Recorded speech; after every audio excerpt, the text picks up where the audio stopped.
Hey, and welcome back to the compound. Now, things are getting pretty crazy out there as people are hoarding toilet paper and the stock market is basically in a free fall. Let's talk about what to do immediately with this stock market crash. But first, can someone please tell me the rationality why people are hoarding toilet paper? I don't know. Slap hands, bump fists, let's roll. I thought it was pretty funny.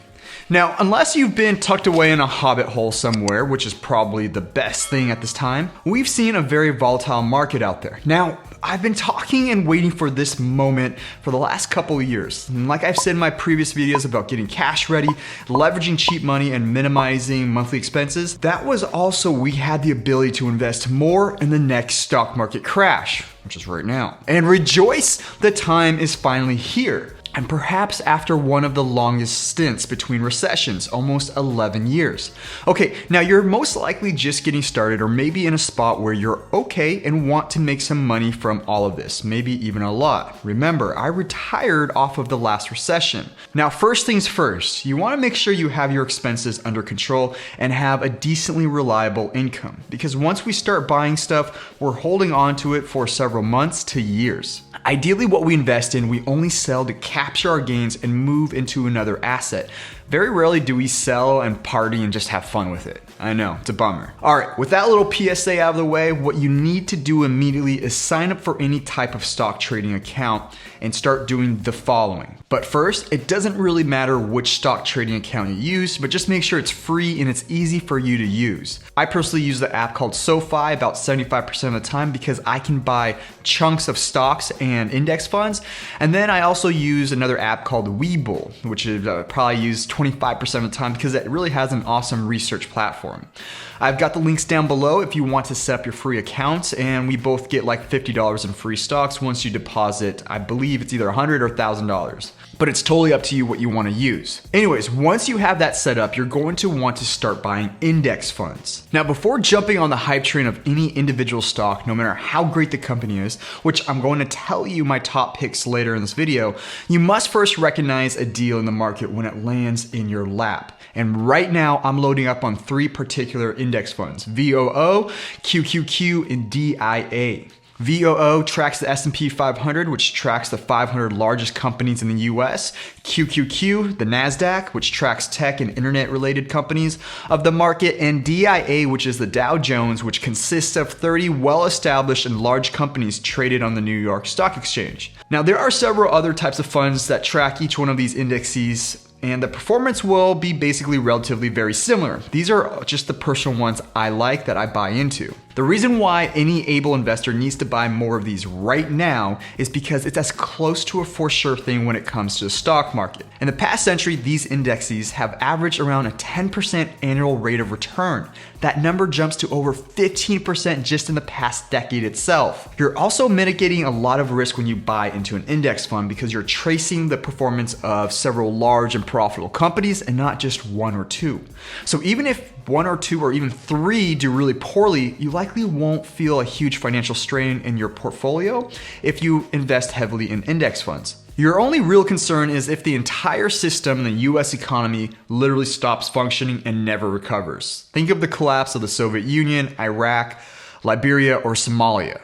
I know I can be a bit of a skeptic at times, but as many faults as our system has when it comes to politics and money, I'm pretty optimistic that we as Americans can usually get our act together and solve the problem. Sometimes it just takes us a little bit longer, but we tend to always rebound. Hopefully after this mess and the new election this year, we can come together more as a nation of people and be better for the next generation. So unless you believe we're on the same path as those other countries I mentioned, we have always bounced back ever since the stock market has been around. And when we bounce back really, really well.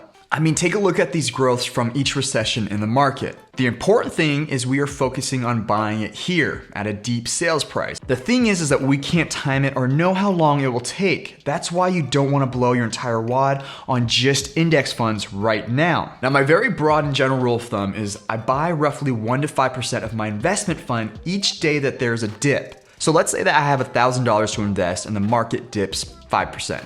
I'll probably take 3% of that $1,000 or $30 and split it among the 3 funds, which you can do on SoFi where you can buy chunks of stocks or index funds.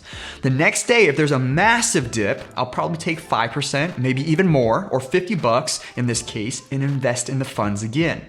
Obviously, this is a fluid strategy and changes based on the market and what I see, but the essence is not to take all $1,000 and buy all in right now.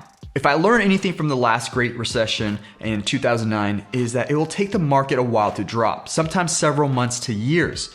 We saw the market implode in 2007 and the bottom didn't really hit until 2009. And the reason why we spread out our buying period is that you want to be able to keep buying in and lowering your cost basis. Okay, one more time on the soapbox for me, and I'll tell you what individual stocks I'm personally buying and why. Anytime we talk about investing in the stock market, I'm always assuming we are playing with money you can afford, which doesn't mean we want or okay losing it, but meaning that if it disappears or stays locked up in your investment for years, it won't stop you from paying rent, car payments, or feeding your family. Never use money that you need to live on and put it in the market. That's why I'm always pushing you to set a small percentage of your paycheck aside for stuff just like this. You won't miss 5, 10, 20% of your paycheck if all your other expenses are taken care of. All right, I'm stepping off my soapbox now. Let's talk about those individual stocks. I'm going to give you the reason why I like them, but don't take my word as gospel. Dig deeper and look at the financials.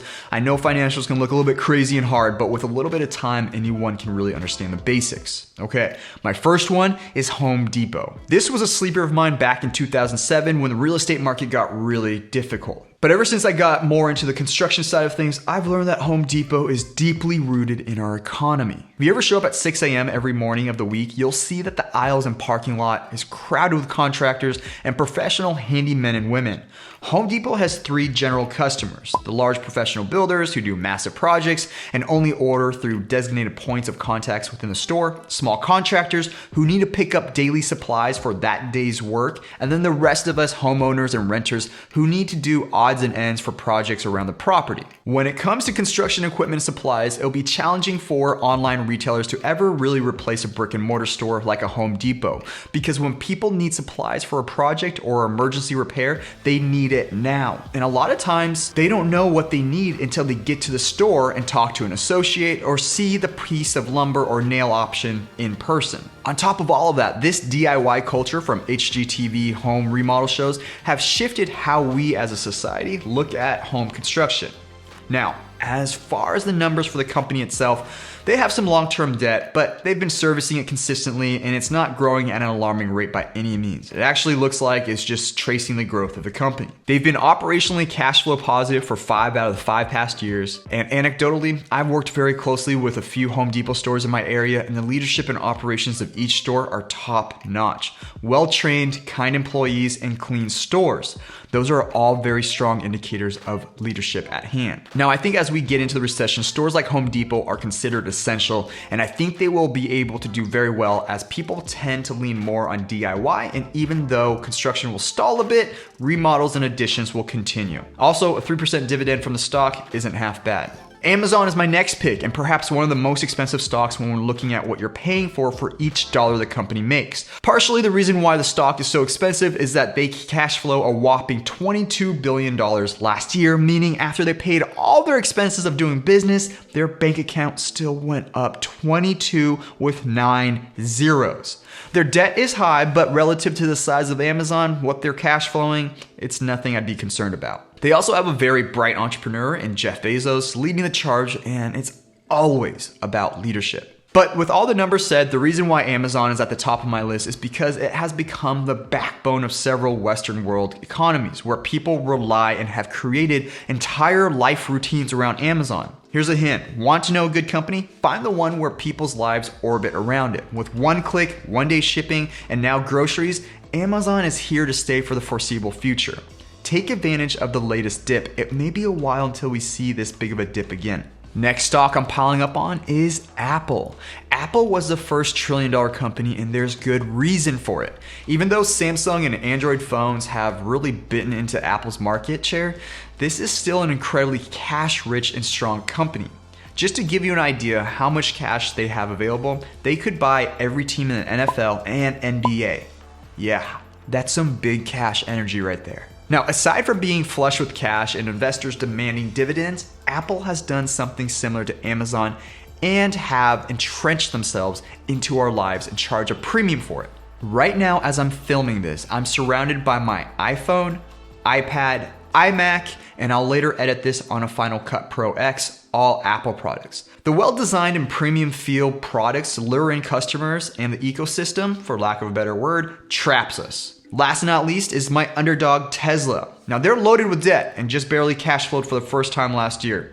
Now I literally just made a video last week when I bought Tesla at $350 and they're already back up above $500 as of this filming. This company is a hard one to analyze in the traditional sense because it does everything so differently. Now, led by perhaps one of the most brilliant entrepreneurs and engineering minds of probably the century, Elon Musk has changed the game in terms of transportation, energy, and space travel. Let that sink in just for a sec. One guy changed how the entire society approaches transportation, energy, and space travel. More of a hint on why he's so popular among the younger generation is that he prefers to do interviews with YouTubers over CNN or Fox News, and was even crucified for taking the babyest of hits on the Joe Rogan podcast. Now, this is the type of person you want leading your company. Not only is he brilliant in his own right, but he thinks about problems differently and has perhaps one of the most impressive resumes from PayPal, SpaceX, SolarCity, Tesla, and The Boring Company. So although sales grew significantly between 2017 and 2018 and then stalled a bit last year, with new consumer models finally hitting the streets with the Model 3 and Model Y, I believe Tesla is going to quickly become much more than just an automotive company such as Ford or Toyota. I think Tesla is going to become more of an Apple type company as it begins to explore and sell more products, services, and software. Keep an eye out on Tesla because I really do think it could hit the $1,500 or $2,000 mark in just a few years. What do you think? Did I miss something? Tell me in the comment section if you have a good index fund or stock that you've been looking at and I didn't mention. Again, don't take what I said as truth, but more of just my observations and what I was able to dig up. Do your own research and invest responsibly. Like this video if you liked it, subscribe to the channel as you keep up to date on how to make the most of this crash with your cash and come out the other end with a little bit more wealth. You should see 2 more videos pop up here and here that I think you'll like. This one will be about the Federal Reserve and the 0% interest rates and what that really means and how we capitalize on it. And then this one will be a random one for my channel that I think you'll like. Thanks so much for tuning in today. I love you all. Exercise at home and don't just binge out on movies. Kai